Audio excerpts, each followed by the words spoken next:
आणि आता थेट जाऊयात, लाईव्ह आहे. जोर आहे या सत्ताधारी पक्षाला. डॉक्टर बाबासाहेब आंबेडकरांचं संविधान मान्य नाही, राज्यघटना मान्य नाही, यांचा लोकशाहीवर विश्वास नाही. त्यामुळं हे सातत्यानं अशा प्रकारची वक्तव्य करतात आणि विरोधी पक्षनेतेपदाची निवडणूक आणि निवड ते जाणीवपूर्वक लांबणीवर टाकतात, कारण यांचा लोकशाहीवर विश्वास नाही. काल मुख्यमंत्र्यांनी पत्रकार परिषदेमध्ये स्पष्ट म्हटलं की त्यांनी नंबर मिळवावे, कारण त्यांना जनतेने नाकारलंय. ते नंबर मिळवून त्यांनी विरोधी पक्षनेतेपद मिळवावं, ते फक्त सत्य खुर्चीसाठी हे करतायत. असं आहे की खुर्चीसाठी कोण काय करतो हे विधानसभेच्या अधिवेशनमध्ये माननीय मुख्यमंत्री महोदयांनी स्वतःच सांगितलेलं आहे. रात्री रात्री आम्ही डोळ्याला गॉगल लावून, कानटोप्या घालून, कपडे बदलून, वेश बदलून, गाड्या बदलून उद्धव बाळासाहेब ठाकरे यांचं सरकार कसं पाडलं, ते सरकार पाडलं ते सत्तेकरता पाडलं होतं की नव्हतं पाडलं. आणि म्हणून सत्तेचा मोह तुमच्या इतका दुसरा कोणाला नाही.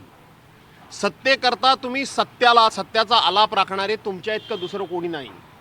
माननीय मुख्यमंत्री महोदयांचा आदर राखून मी त्यांना सांगतो की आकडा मिळाला पाहिजे, तुम्ही आकडा मिळवा. म्हणजे 1 सदस्य संख्या ह्याच्यावर 10 वेळा मी बोललो, पण तुम्ही पत्रकार देखील एकच बाजू दाखवता.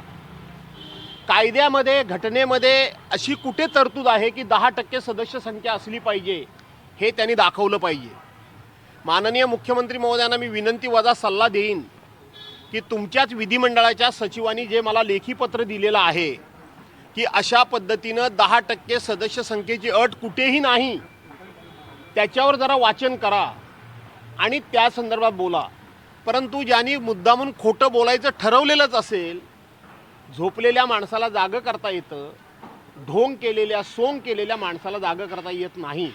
त्यामुळं 10% सदस्य संख्येची अट कुठेही नाही हे मुख्यमंत्र्यांनी समजून घ्यावं. नपेक्षा तुमच्या सचिवांनी दिलेलं पत्र, या पत्राचं तुम्ही स्वतः अभ्यास आणि वाचन करावं. तुम्ही आक्रमक नेते आहात, तुम्ही कुठेतरी तुम्हाला शांत बसवण्यासाठी उद्धव ठाकरेंनी विरोधी पक्ष नेतेपदासाठीचं तुमचं पत्र दिलंय. वेळ पडल्यास तुमचं नाव घेणार नाही असं उदय सामंत म्हणाले. ती वेळ पडल्यास माझं नाव घेणं की न घेणं, परंतु सरकारनं स्वतःचं काम तर करावं, विरोधी पक्ष नेतेपदाची निवड तर लावावी.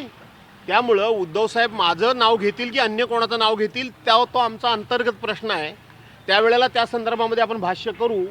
परंतु सरकारनं पहिल्यांदा विरोधी पक्ष नेतेपदाच्या निवडीचा कार्यक्रम लावला पाहिजे, त्यानंतर त्यावर भाष्य करणं उचित होईल. उपमुख्यमंत्री एकनाथ शिंदे असं म्हणतायत की दिल्लीमध्ये देखील सभागृहामध्ये म्हणजे संसदेमध्ये देखील 10% त्यांना सदस्य नव्हते म्हणून दिलं नव्हतं, म्हणून आता त्यांना सदस्य आलेत, राहुल गांधींना दिलं. तसं तुम्ही सदस्य 10% घेऊन या 2029ला आम्ही देऊ, 4 वर्ष थांबा म्हणताय. असं आहे की राज्याचे मुख्यमंत्री, उपमुख्यमंत्री यांच्याबद्दल बोलताना आम्हाला आदर राखूनच बोललं पाहिजे आणि मी आदर राखूनच बोलतो.